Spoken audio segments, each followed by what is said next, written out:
Hello everyone, in this video I'm going to show you how to change the brake pads and the rotors of a Mercedes Sprinter van. So let's start by taking the tire off, otherwise this job can't be done. I have loosened the nuts before, so it's fairly easy with using the impact driver. It's pretty quick. And then as soon as I take the tire off, I'll put it under the van in case the van moves. There is something under and it won't fall all the way down. Now these are a couple of rubber caps that you need to take off to remove the brake caliper. These are the only two bolts that you need to take them off using this Allen key. Just find the right Allen key. I hope you have a set of Allen keys. Now when we go to take these bolts off for the caliper, they are pretty tight, so use some sort of pipe to increase your leverage and so that's easy.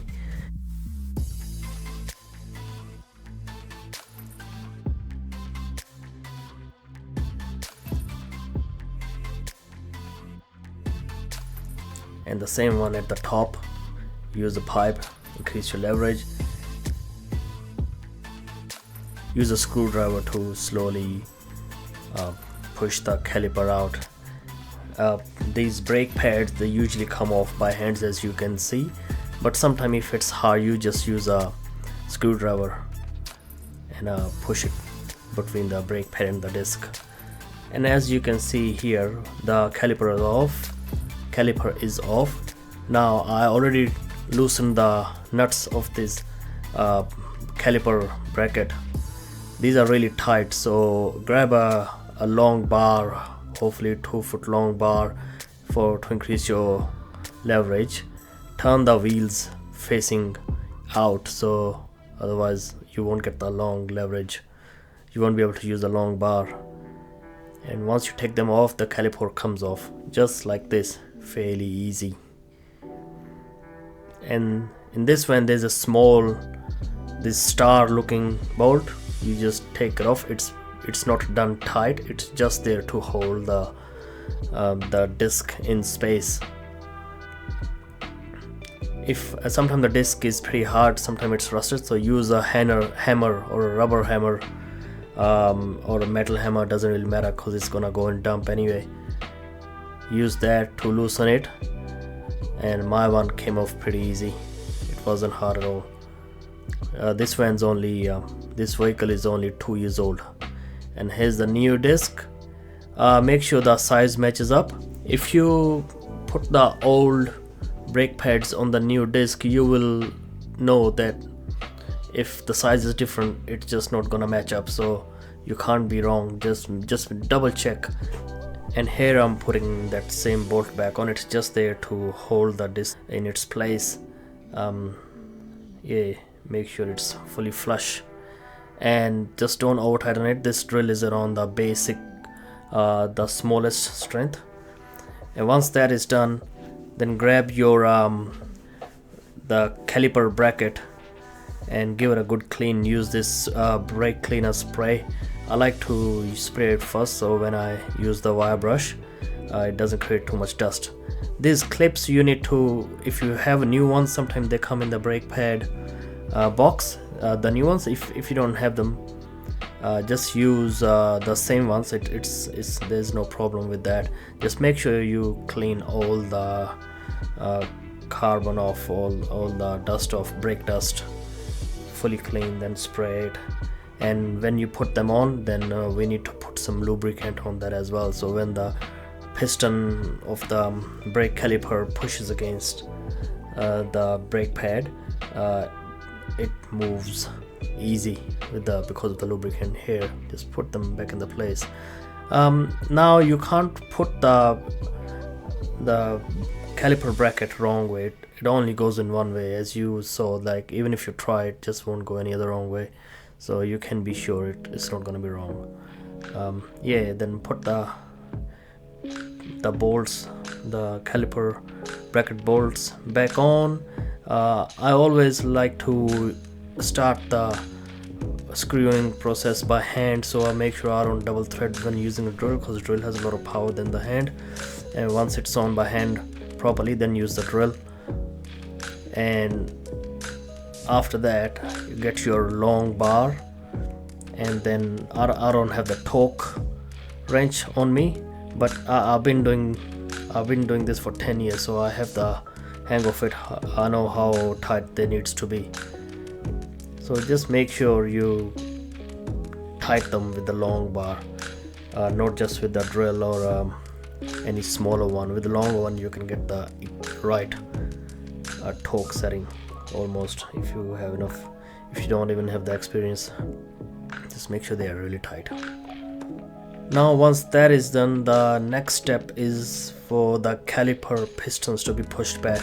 As the brake pads wears out and the disc wears out, the piston is continuously coming forward, and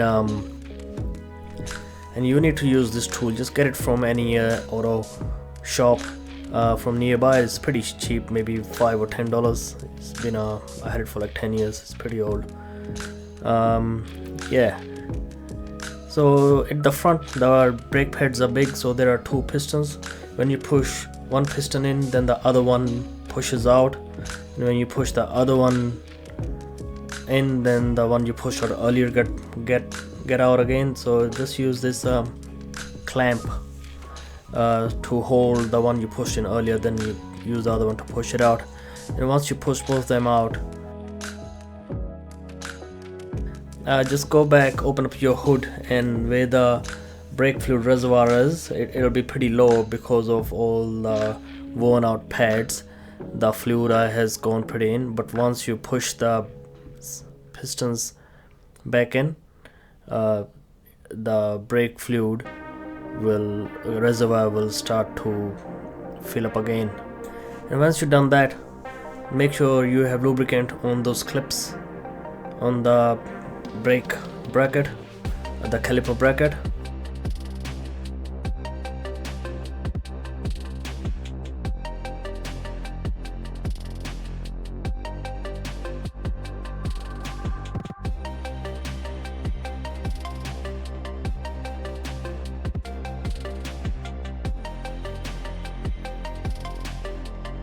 The brake pad kits comes with new screws as well, so if you want you can use the new screw, but old are fine as well.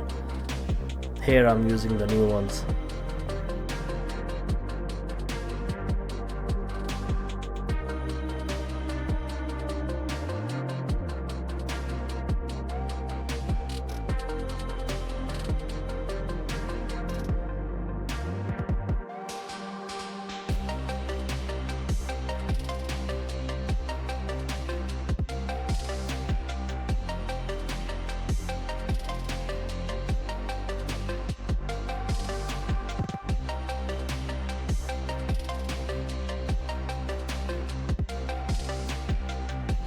So once you have tightened the bolts of the brake caliper, you will see the caliper is still moving even though the bolts are tight. That's because you push the pistons all the way back, and so there's some space is there. But if you go and push the brake pedal, and then you will see the caliper will get it will push the pistons forward, and the brake caliper will stop moving.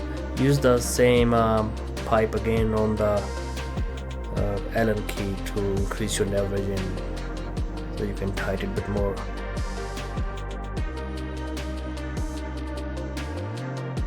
Here, see, I push the brake pedal and the caliper has stopped moving.